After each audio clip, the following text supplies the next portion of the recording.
Hey everyone, Goliath here. Goliath the giant, Goliath of Gath, the Philistine hero. I know what the problem is. You don't recognize me with this particular helmet on. Some of you spotted this is not your usual Philistine helmet, and that's true.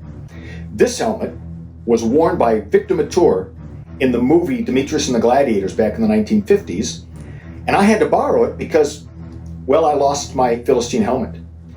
I was always losing things when I was a kid. My mom told me I'd lose my head if it wasn't attached. Little did she know. Anyway, I'm here today to tell you a story that you've probably heard before, but maybe you've never heard it from my perspective. We now know it as the story of David and Goliath. I like the version Goliath and David. But anyway, here's how it goes. I was with the Philistine army, and we were fighting against the Israelite army.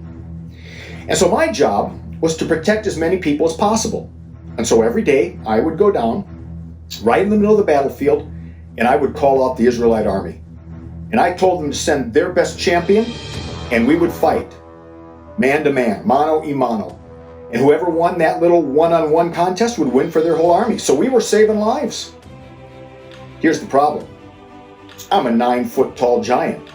They didn't have anybody that tall in the Israelite army. And so every single day I would walk out and I would say to them, send out your best soldier, let's fight. And never, ever did anybody come out. So it got to a point where after day 20, I would just bring out my lawn chair and I'd put my lawn chair down and I'd issue my call.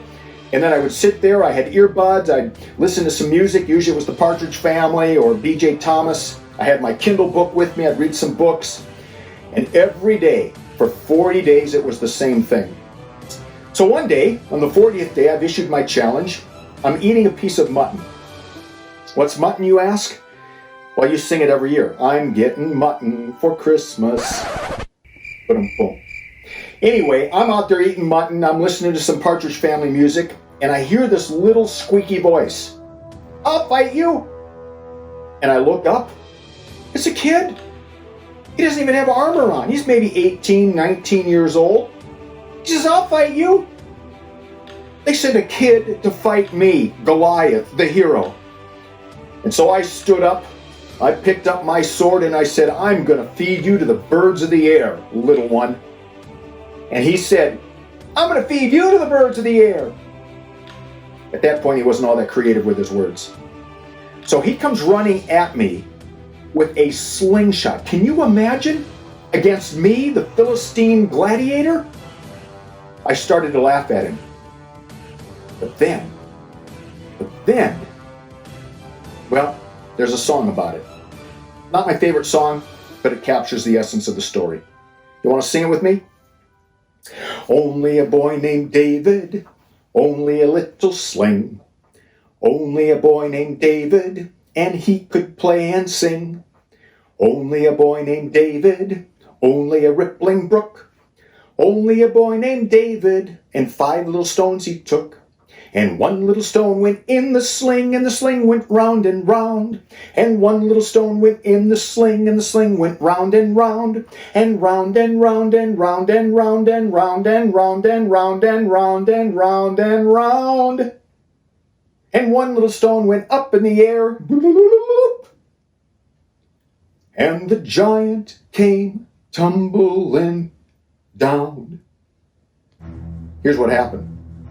In my Philistine helmet, there's a little space right there, right in my forehead. And that stone hit me square in the forehead. It embedded itself in my forehead like a jewel in a crown. My forehead was my Achilles heel. And as I was about to face plant in the ground, I thought to myself, nothing like this has ever entered my mind before. David had won the day. The moral of the story, God is greater than any giant. I learned that. I've learned to appreciate David's God. He is the God. And so no matter what you're facing, no matter how hard it seems, your God is bigger than that. And that's what I've learned from the story of Goliath and David. See you all later. Thanks for having me for church today. Hope you have a great weekend.